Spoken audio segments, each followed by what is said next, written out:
ทุกคนอยู่ดีมีแห้งโอ้กบาทาวรคนอยู่สวนมื้อนี้ผู้ข้าสิมาแนะนำให้รู้จักหมากสมโฮ้งพี่น้องเอ้ยหมากสมโฮ้งบ้านเฮานี่แหละนี่เด้ก็สิเป็นหมากแบบนี้เด้อพี่น้องเด้อเป็นหมากแบบนี้หมากแห้งมันขอสตูดูญาติเด้อพี่น้องเด้อผู้ข้าบ่ได้ถ่ายต้นมันมาให้เบิ่ง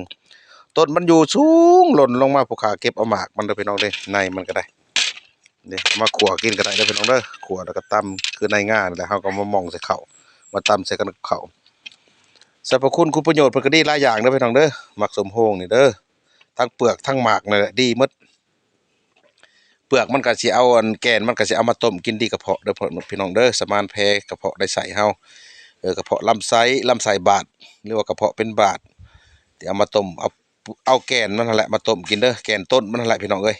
มาต้มกินสิดีดอกกระเพาะลำไส้ผู้ใดที่คนใดที่เป็นไส้บาดเป็นกระเพาะลำไส้เด้อกินก็เจ็บบ่กินก็เจ็บแน่นแสบกินลงไป มันก็แสบในไส้ในท้องเฮาแหละเด้อพี่น้องเด้อเอามาต้มกินเด้อแกนมันเด้อแกนต้นหมักสมโฮงเด้อพี่น้องเด้อไปก็สิเห็นอยู่ดอกหมักสมโฮงที่เกิดอยู่น้ำป่าน้ำดงเด้อพี่น้องเด้ออันนี้หมากหาวมันผู้ขาเก็บเอามันหล่นสูงแล้วในมันก็อันนั้นอีก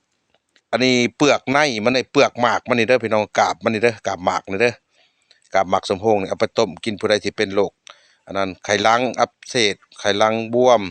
ไขลังอ่างน้ำเด้อ เอาหมากมันนี่แหละไปต้มกินเด้อพี่น้องเด้อใส่น้ำ2 ลิตร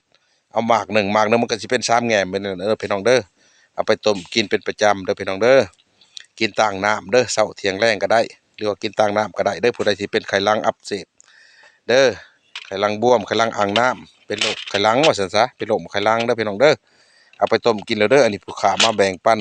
ให้ฮู้จักน้ำกินน้ำใส่น้ำกันพี่น้องเอ้ยมักสมโฮงบ้านเฮาหั่นล่ะเด้อ ผู้ใดเป็นพยาธิดังกล่าวก็เอามากินมาใส่ลองเบิ่งเด้อพี่น้องเด้อบ่เสียหายหยังดอกกินเป็นประจำเด้อพี่น้องเด้อกินแล้วก็ให้ดีให้เศร้าไว้ว่าพยาธิโรคาใดก็ได้เด้อผู้ใดเป็นอย่าเจ็บอย่าจนร่ำรวยกันเด้อพี่น้องเด้ออยู่ดีมีแรงสาธุ